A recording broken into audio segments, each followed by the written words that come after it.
প্রিয় ভিউয়ার্স, আসসালামু আলাইকুম। আপনারা জানতে চান যে গ্রাফটিংয়ের চারা ভালো না গুটি কলমের চারা ভালো, কোনটা বেশি ভালো? তো সেক্ষেত্রে আপনাদের এটা জানার আগে একটা জিনিস জানতে হবে যে গ্রাফটিংয়ের চারাটা কি, গুটি কলমের চারাটা কি। ঠিক আছে, এটা হচ্ছে একটা গ্রাফটিংয়ের চারা। এই চারাটা একটা গ্রাফটিংয়ের চারা।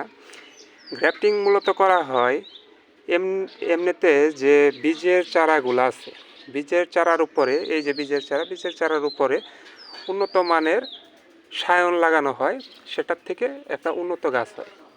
এটা হচ্ছে গ্রাফটিং চারা। ঠিক আছে, আর এইটা হচ্ছে একটা গুটি কলম। এটা এই যে নাম দেখতে পাচ্ছেন গ্রামেরা, এটা একটা পরিপক্ক ডালের মাঝখানে কি ছোটো চামড়া ছিলে সে জায়গায় মাটি লাগিয়ে দিলে এরকম একটা চারা হয়। এই চারাটাও ভালো। এটা হচ্ছে গুটি কলম। ঠিক আছে, আর এই যে যে চারাটা মাঝখানে দেখতে পাচ্ছেন, এই চারাটা হচ্ছে বীজের চারা। এটা বাজারের যে বড় বেদানাগুলো আছে, সেই বেদানার থেকে বা আনার থেকে বীজ সংগ্রহ করে এই চারাটা করা।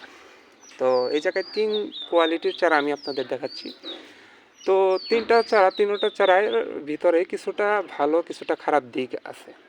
এই গ্রাফটিং চারাটার একটা ভালো দিক হচ্ছে এই গাছটা গ্রোথ নেবে খুব দ্রুত।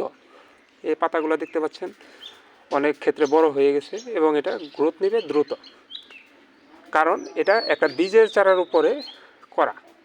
এর শিকড়ের কোনো অভাব হবে না এবং এটার ফিডার রুটগুলাও অতিরিক্ত দ্রুত ছড়াতে পারবে বিধায় এই গাছটা ভালো।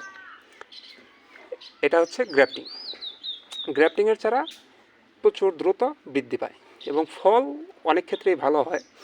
তো আবার অনেক ক্ষেত্রে আবার দেখা যায় যে এই গ্রাফটিংয়ের উপরে লাগানো বিদায়, মানে গ্রাফটিংটা করা হয়েছে উপরে সায়ন, নিচে আপনার একটা রুট থাকে আনার, এই রুটে উপরে লাগানো বিদায় দেখা যায় অনেক ক্ষেত্রে মিষ্টতা বা আপনার ফলের যে গুণগত মানটা এটা 10% 15% পর্যন্ত কমে যেতে পারে।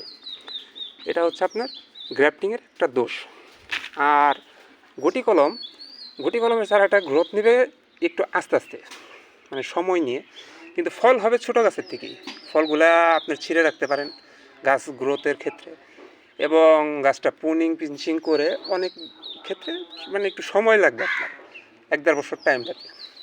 কিন্তু ইনশাল্লাহ এই গাছগুলা আপনার ফল যা হবে ইনশাল্লাহ মাতৃগুণাগুণ সম্পন্ন, মাতৃগুণাগুণ যা আছে হুবহু তাই পাবে, গ্রাফটিংয়ে সেটা পাবে না। এটা হচ্ছে পার্থক্য। আর এখন আসি হচ্ছে বীজের চারাগুলা অনেক ক্ষেত্রেই ভালো, আবার অনেক ক্ষেত্রে আপনার মাটিরতে যদি রোপণ করতে পারেন তাহলে বীজের চারা ভালো।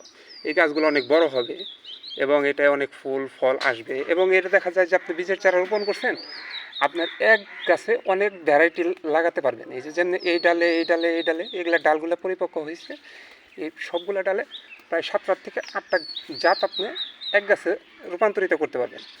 সেক্ষেত্রে আপনার বীজের চারাটাও ভালো, বীজের চারাও খারাপ না। তো আবার বীজের চারা যে ফল হবে না, ফল হবে, ইনশাল্লাহ ফল হবে। তো ফল বাজারের আনারের মতো হবে কি না সেটা আমাদের দেশের মাটির উপরে নির্ভরশীল। আমাদের দেশের মাটিতে আপনার গুটি এবং গ্রাফটিংয়ের গাছগুলাই ভালো হয়। গুটির গাছ এবং গ্রাফটিংয়ের গাছগুলো ভালো হয়, দ্রুত টাইমে ফল আসে এবং গাছগুলো অনেক ক্ষেত্রেই সুন্দর হয়, কারণ এগুলো টবে অথবা মাটিতে আপনি রোপণ করতে পারেন। কিন্তু এই যে বীজের চারা যেটা দেখতে পাচ্ছেন, এটা মাটিতে রোপণ করার জন্য ভালো। আর যদি টবে রোপণ করেন তাহলে আপনার কেটে রাখতে হবে, গাছ ছাঁটাই করে ছোটো করে রাখতে হবে। এই গাছগুলো দেখেন কি দ্রুত বৃদ্ধি পাচ্ছে। এই গাছটার বয়স 6 মাস, 6 মাসে কত বড় হয়ে গেছে। এই গাছটার বয়স 6 মাস, এই গাছটার বয়স হচ্ছে 4 মাস। দেখেন প্রত্যেকটা গাছ, 3টা গাছ কি সুন্দর, মানে এদের গ্রোথের কোনো কমতি নেই।